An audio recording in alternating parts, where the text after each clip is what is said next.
The old-growth forest is a life source. It's a life source of our people.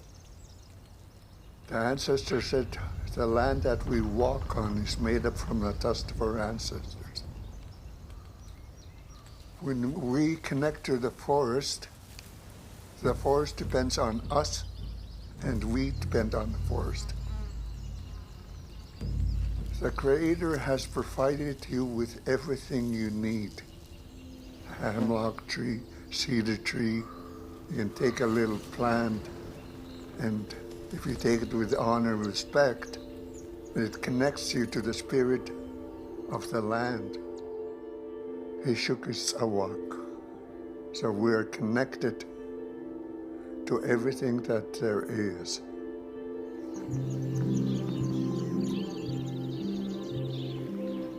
For thousands of years, Indigenous peoples have stewarded the ancient forests of what is now known as British Columbia.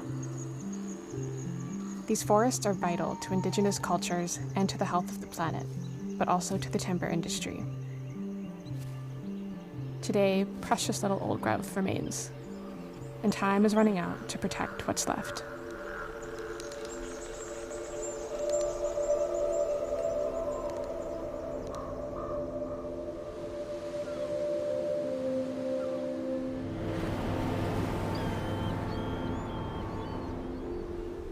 I am Stephanie, and my ancestral name is Quatasawet.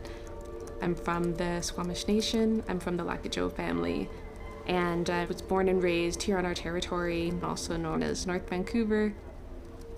I work as a journalist at the Narwhal, focusing on the natural world and on Indigenous rights. A lot of my stories look at how Western science is finally starting to make room and actually respect Indigenous knowledge and realize that there is knowledge there that they don't have. The stakes are super high right now for old growth forests and logging in general.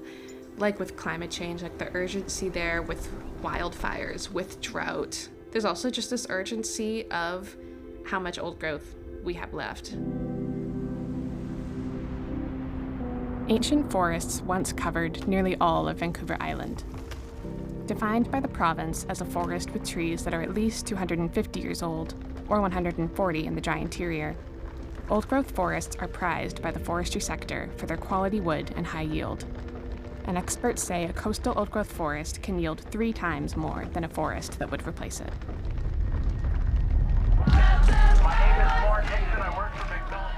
The old-growth issue first hit the mainstream 30 years ago in Clayoquot Sound with one of the biggest logging conflicts in Canadian history. It became known as the War in the Woods. I'm traveling to Tofino in the territory of the Tlilquequat people to look at the legacy of those protests. I want to find out why old-growth logging is still happening all these years later, and what needs to be done to ensure old growth remains for generations to come. Welcome to The Nature of Things. I'm David Suzuki. 15,000 years ago, David Suzuki visited the Clayoquot Peace Camp in 1993 and has fought for the protection of old growth for decades. North America was once a vast expanse of wilderness, but development of one kind or another has destroyed most of it. That's why the last pockets of wilderness have become battlegrounds between profoundly different worldviews.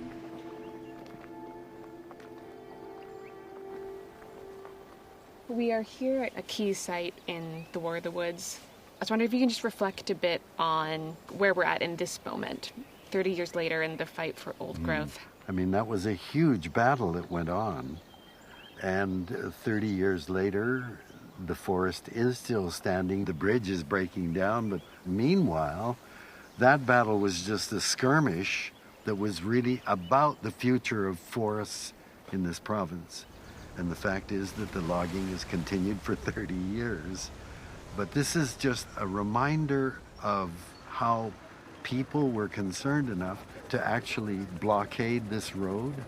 McMillan Bloedel isn't here, but forest companies are still logging the hell out of the planet. So my question is, what the hell have we learned from that 30-year-old battle that went on? Why are we still logging any old growth anywhere on the planet?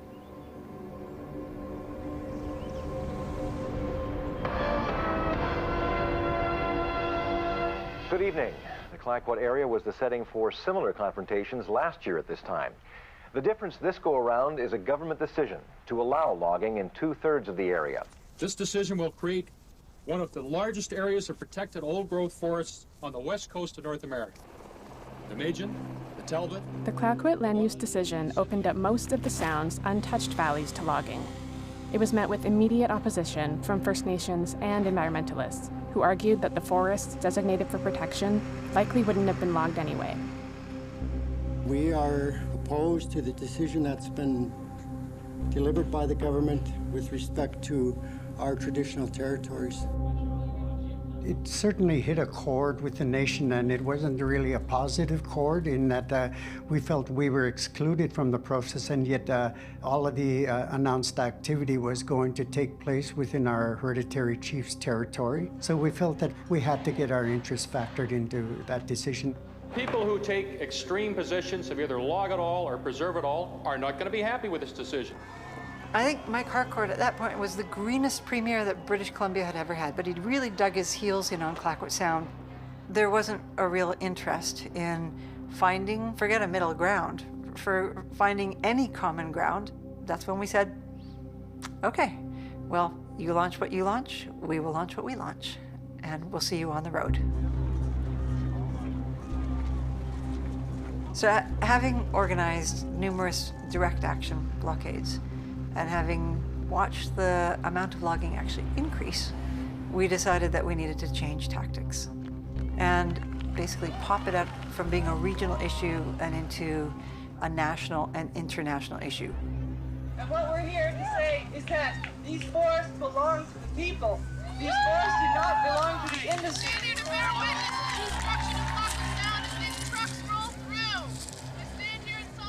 The Clayoquot Sound Peace Camp and blockades became a flashpoint, attracting thousands of protesters and catapulting the issue of old-growth logging and Indigenous rights into the national spotlight.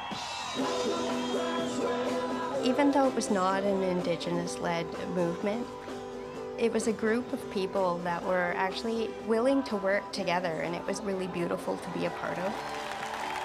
What the nations agreed to at that time was, because we weren't necessarily opposed to logging as an industry, what we were concerned with was the method.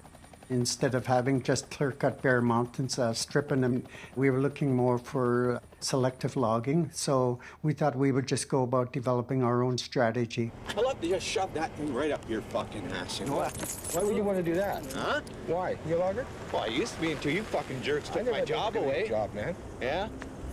Assholes. It's a swamp underneath this old growth forest.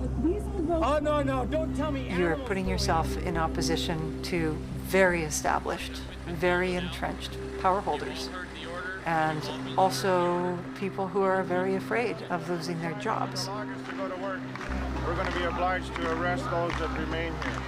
Chief Justice Essen is... Just recently, talking with my uncle, he was like, Peggy, you were not protesting. You were correcting. He said, it's called Yowich, what you were doing. You were going to say, hey, this is not right. I am here for the Clayoquot and Ahousaht people. And all my call to go and do what needed to be said was so strong. And I had planned on getting arrested as many times as it took.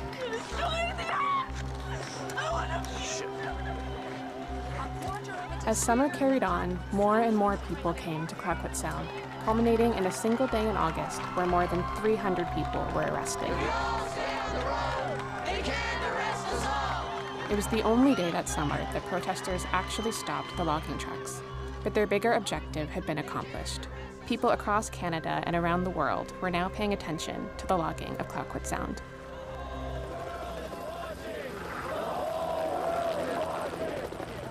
After the blockades ended, environmentalists kept the pressure on and took their campaign abroad. Meanwhile, the New-Toronto finally forced the government to the table. Good morning to you all. Chief Francis Frank has been up all night in a final marathon meeting to reach an historic deal. First Nations will now have more meaningful involvement and more of a say over what happens in our traditional territory. We are opposed to clear cutting. The landmark Interim Measures Agreement gave the 5 central Nuu-chah-nulth nations, the Tlaloquiit, Ahousaht, Heshquiit, Toquot, and Ucluelet, shared responsibility over the forests of Clayoquot Sound. This paved the way for them to acquire all the tree farm licenses in the Sound. By acquiring and securing the rights to both tenures, we would put in place our own management team. We also would bring to the table our principles and our values that the Nuu-chah-nulth follow. So that's quite a shift, and that was something that we felt was an achievement at the time.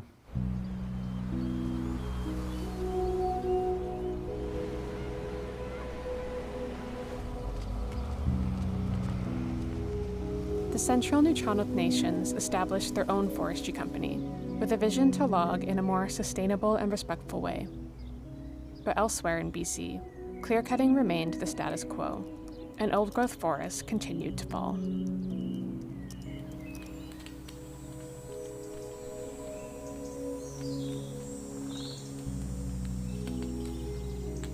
We use these trees for building houses and canoes and carving totem poles, and the evidence is here, like in this tree here, that the people have been using these lands continuously for hundreds or thousands of years. Joe Martin grew up just across the harbor from Tofino in the village of Opitsit. He spent his life in and around ancient forests, both as a logger then as an activist, and he's witnessed every step of the transformation in his territory. We are looking up at the mountain there. That is that's all old growth, and you look up there, and down along the highway here, most of this is second growth. It used to be all old growth here. It has been quite a struggle for us. I grew up here. I think I seen the last part of the extreme richness that was here. Right over there somewhere. Despite all of the changes to their territory, including the ongoing surge of tourism that followed the War in the Woods, the Tlaloquiit continue to revitalize their culture. Okay, 1, 2, 3, up! One way is through the carving of totem poles, which pass on the teachings of their ancestors. Okay, all you guys move to the back. We are transporting the totem pole over to Opitsit, the ancient village of Opitsit. And the last time a totem pole was raised there was in 1993.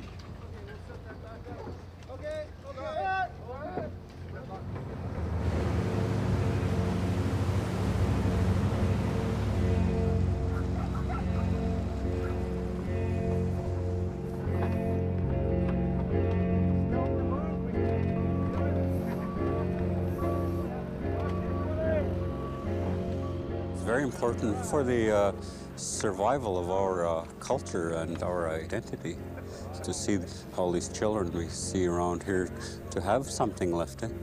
Because there's nothing in a clear cut for us. There's nothing for us, absolutely nothing.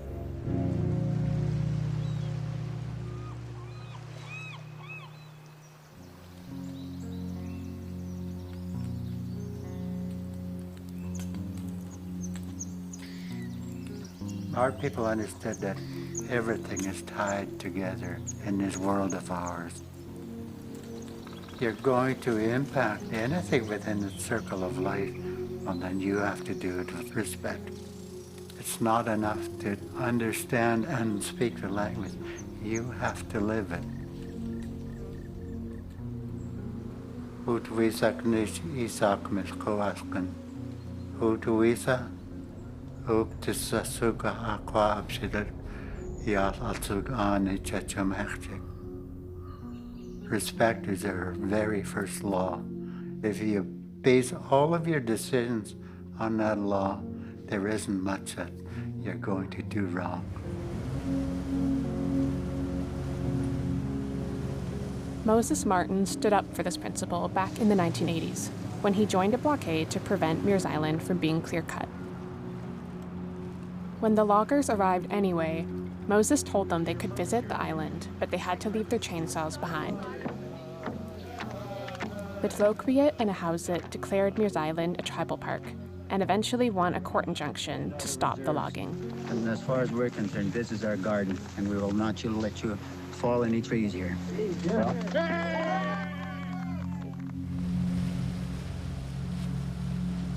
In safeguarding the island's forest, the Nuu-chah-nulth also preserved Tofino's primary source of drinking water, proving how critical these forests are to the entire region. Yeah, I really wanted to show you this tree's an example of the traditional laws that led to our system of abundance and vibrancy of our people. I like these new handrails they got put up, though. That's really nice, yeah, that's good. One of the guiding principles for our old growth forests has been resilience and the ability to mitigate impacts from climate change. The ability to withstand forest fires, the multiple different types of salmon runs, chum and coho, and the biodiversity of a rich old growth forest is really what we're gambling on to be able to survive all the climate change. It's just really cool to me how much the trail brings together so many of the values that we've been talking about. Our chiefs and elders seen a need for people to enjoy the beauty of this place, to become an ally, to become part of a movement of protecting. So. In 2008, when we were developing the Travel Parks implementation, we seen a need for Travel Park guardians. Men and women come out here and monitor our chiefs' territories, much like we did traditionally. We would have our river keepers, we would have our warriors, we would have our people out there on the land. This is collecting a water sample, and that way we can establish a baseline for different areas. Here is the mouth of the Tranquil River, so you get some fresh water and you can see the difference. The salinity, less rain can affect that, and climate change. We need to establish all that baseline data. We're heading in that direction of reclaiming our identity, ensuring the well-being of not only the environment, but our people as well.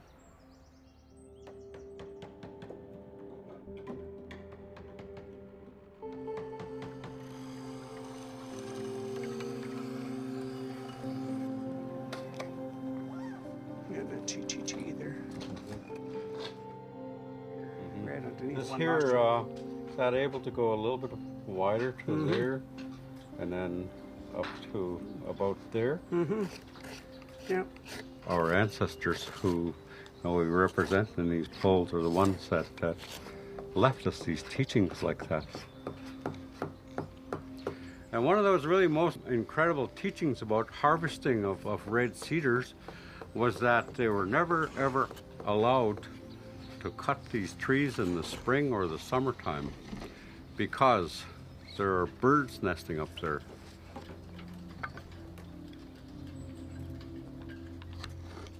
The tree was estimated to be around 800 years old or older. Then usually before people cut a tree down, they say a prayer to Nos the Creator, and thank the tree for sacrificing his life so he can be part of our culture. You know, they built everything out of cedar. They never wasted anything. They just took what they needed.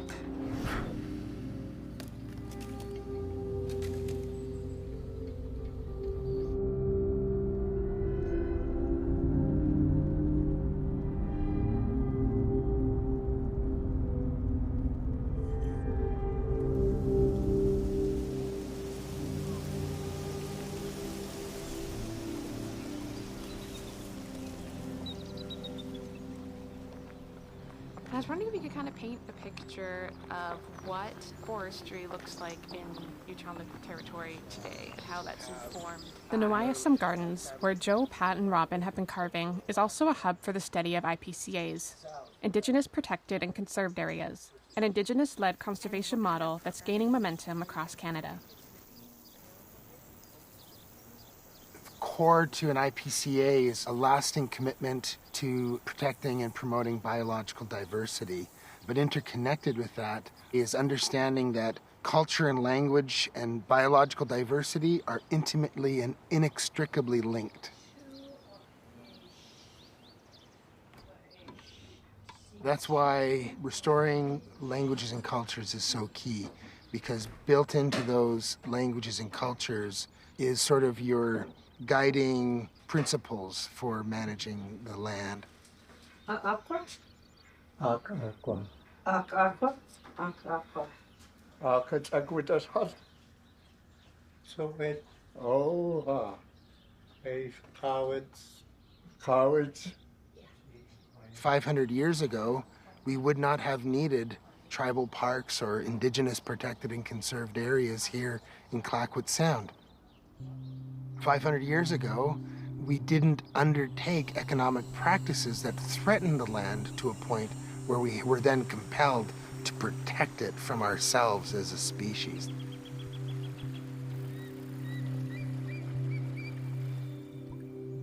When you look at indigenous economic theory and practice, it's about reciprocity.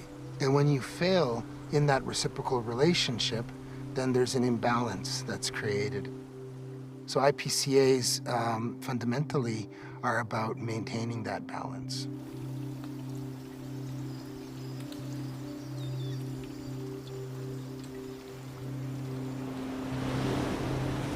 I'm not sure what's happening because everything's happening so fast, but I see that people have really cut themselves off, and in that way it's really messed up some connection there that we all need to have.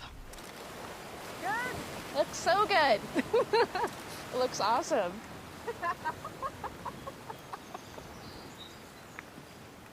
Can you introduce yourself?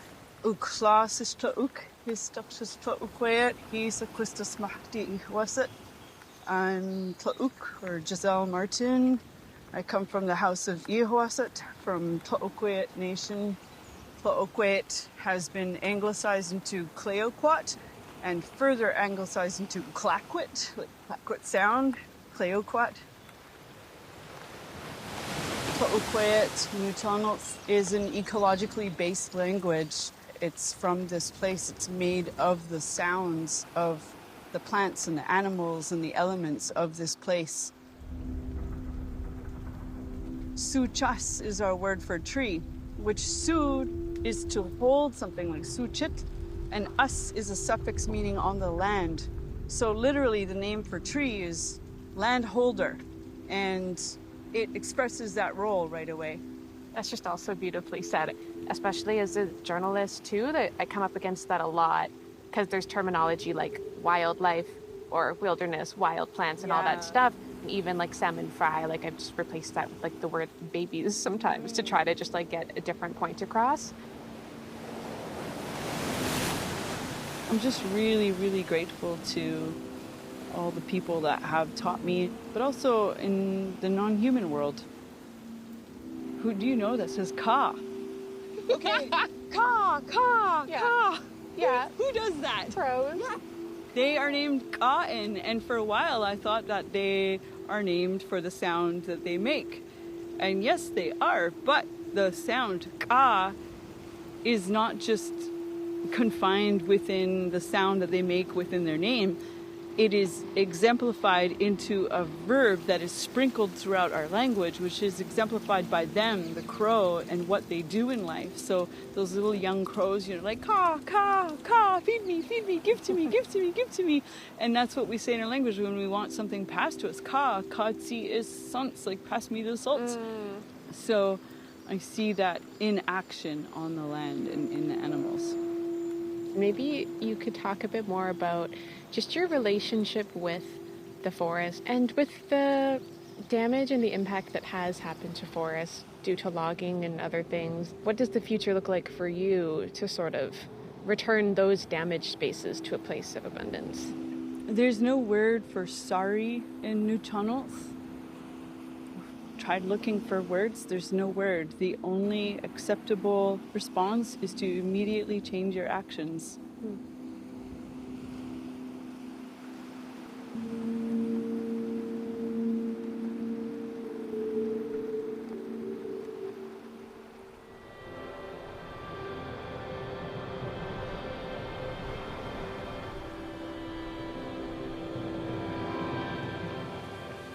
So did you grow up in Forest when you were a kid?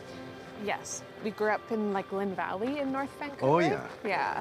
So we were literally just steps away from trails and trees all the time. Yeah. Oops, just a minute, I can't. Can't resist. Is this Oh, the that one's first one of the perfect. season?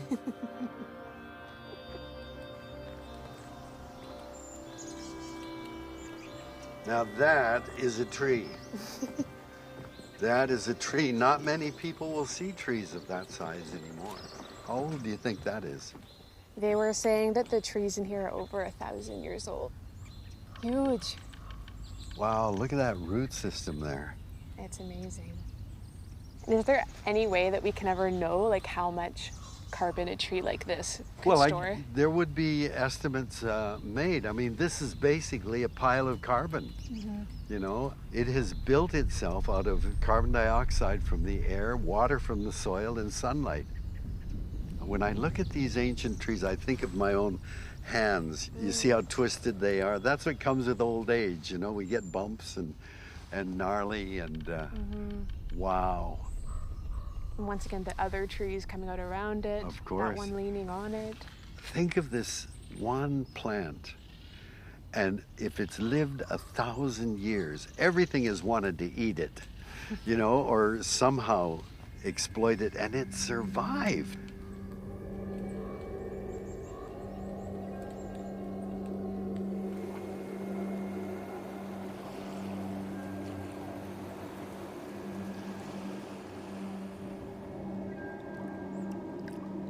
This is from a fire that's up on that mountain, but I guess it's gone out now.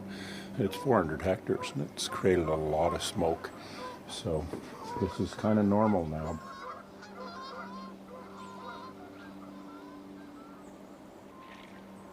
In this province, we bitched about forestry forever and nobody ever friggin' listens anyways. This just turns into background white noise after a while. With concern over old-growth logging on the rise, the BC government commissioned a review of the province's approach to old growth in 2019, the most significant review of its kind in nearly 3 decades. We are not doing this right. We need to change the way we look after land. And that came from surprising every single sector. The environmental groups, the First Nations, the industry. This is not working for anybody. Our first recommendation was that government needed to implement this entire shift in a government-to-government partnership with Indigenous governments. We heard it from every single group, everywhere we went. The second recommendation of the review was to prioritize managing for ecosystem health and biodiversity. We currently manage land right now in this province. We manage for resources subject to constraints. A theory that we are going to convert the entire timber harvesting land base, and then we can consider constraints. Biodiversity, visuals, wildlife. So you might say, well, who cares? I mean, it's just a forest anyways, right? We're just growing it like crops. All of that ecological richness and function is what that keeps that thing healthy. Now all of a sudden it's open to big disturbances, and next thing you know, you start losing plants, you change the climate, you do all kinds of things like that. Like, there's so many unanticipated consequences of this style of management.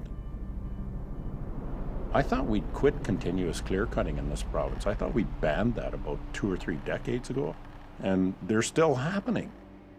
Old growth is not renewable. We are mining it the way we are taking it now.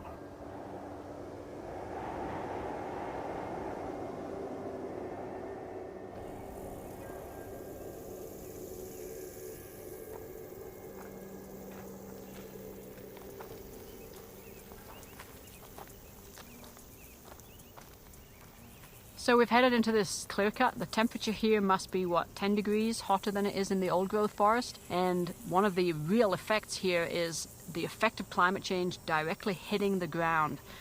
The main canopy has gone from this site, and that allows increased temperatures to hit the ground instantaneously. The community of plants and animals that can live here clearly is considerably different than the old-growth forest. Here we are in this closed canopy. The temperature here is 10 degrees lower than it is out in the adjacent clear-cut. And the water here is kept clean, but it's also kept really cool.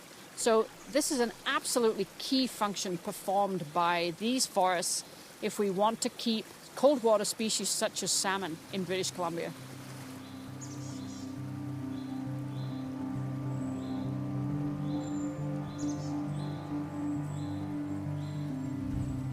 This co-dominant tree, it's probably a couple of hundred years old. It grew up on top of this nurse log, and you can even see the next generation of trees that are here.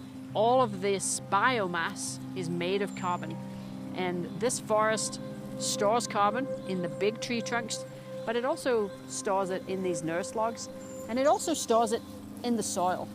These forests have really deep organic layer that has built up over time, and that's why time is so important in these forest types.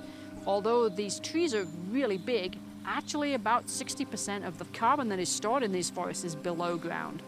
Harvesting this kind of big structured old-growth forest releases both the carbon in the big stems and releases the carbon that has taken many thousands of years to develop in the soil.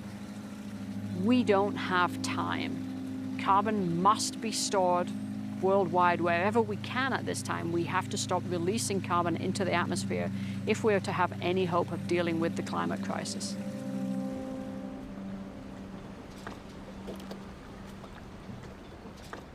These warnings have been sounded for decades, but government action has been slow.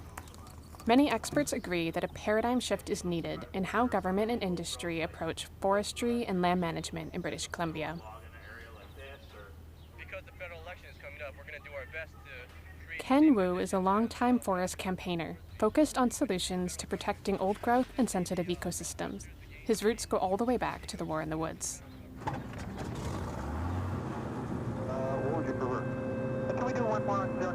For many people, the scale of clear cuts is out of sight, out of mind. But one way to get a handle on it is from high above. Look at that.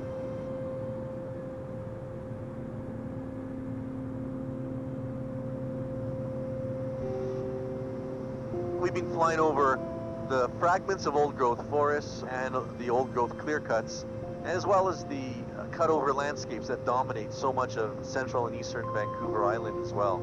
The last patches of old growth are largely in fairly small tracts, except for places like Fairy Creek, Edinburgh Mountain, parts of the central Walbrand Valley.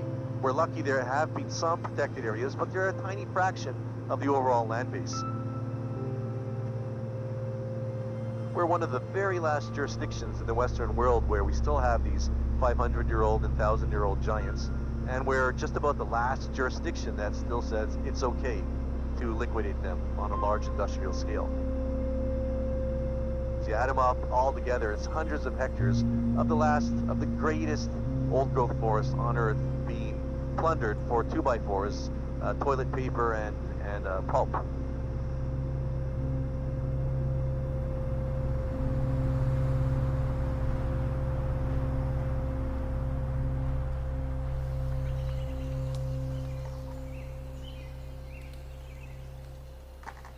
We came across this area in late 2018, and it's like my jaw dropped. Like the majority of high productivity old growth forests in the province, it is unprotected and can get logged.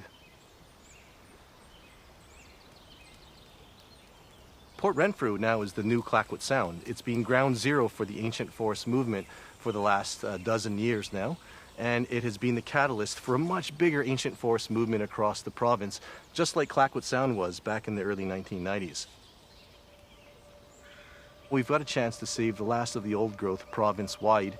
The key is that these are First Nations unceded territories, and as a result of colonialism and poverty, many First Nations don't have a lot of economic options. You're not going to be reasonably able to expect First Nations or any other communities to just walk away from their primary source of revenue and income and jobs unless there's an alternative. The province is fully responsible for setting up the conditions to save old-growth forests, but it's not going to happen in a direct route anymore. What needs to happen is that First Nations need economic opportunities to develop an alternative to an old-growth timber economy. That will pave the path for protected and conserved areas and other protection measures by First Nations.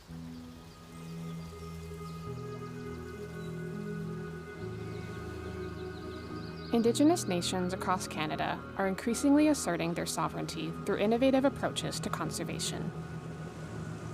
In Clayoquot Sound, the Tla'aqueñuwit, Ahousaht, and Heshquiyet have each committed to developing land use visions that support sustainable and diversified economies, and that keep their old-growth forests intact. What many people don't know about Clayoquot Sound is that when you look around, a majority of the region, all of the trees that you see almost are within a tree farm license. And so what we're trying to do today with the Ahousaht land use vision and working with British Columbia to re-envision how forestry is entirely in this region so that the ecological values and cultural values are more important than the economic value. If we're able to incentivize the adoption of improved forest management in British Columbia, we'll see Indigenous communities more able to take advantage of forest management opportunities so that they can develop land use visions as well, increase the amount of protection for sensitive ecosystems like old growth. It's clear that it's going to take major support from both government and the philanthropic community if we're going to save what's left of the old growth and empower Indigenous-led conservation. I'm reminded of what Gary Merkel told me, that it's not about logging it all or protecting it all. It's about respecting and understanding the many relationships within a forest, and understanding your place within it.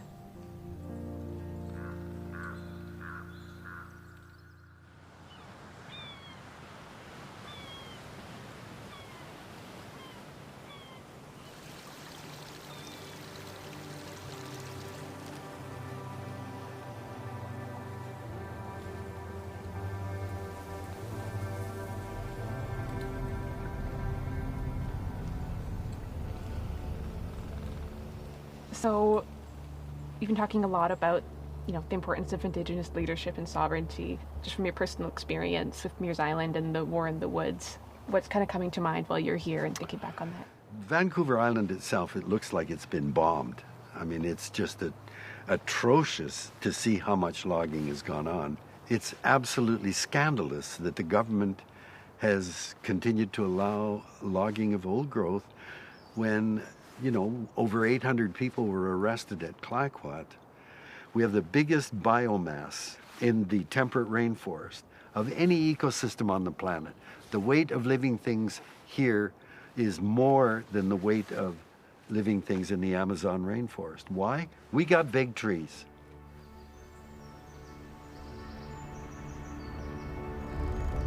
We take from the land, but in taking from nature, we assume a tremendous responsibility, a responsibility to take this gift and act properly so that that can be passed on all the time.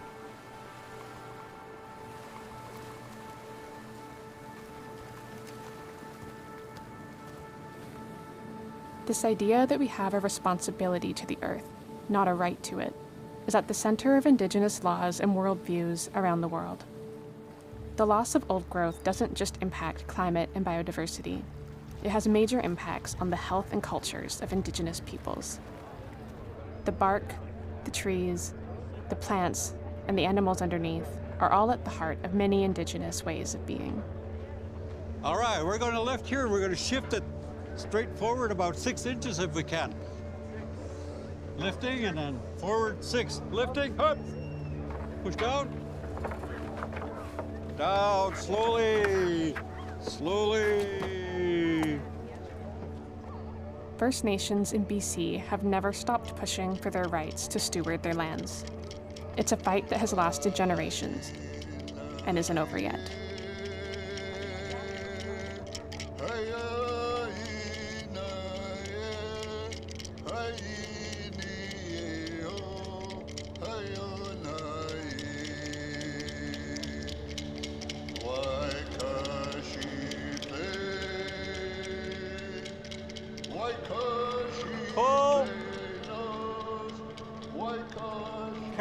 Here, you guys.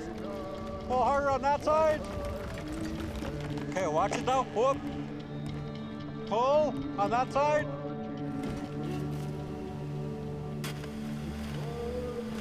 Everyone I spoke to acknowledged the difficulties their people have faced, and still face. But today they were focused on the joy, the unwavering resistance, the successes, and the future.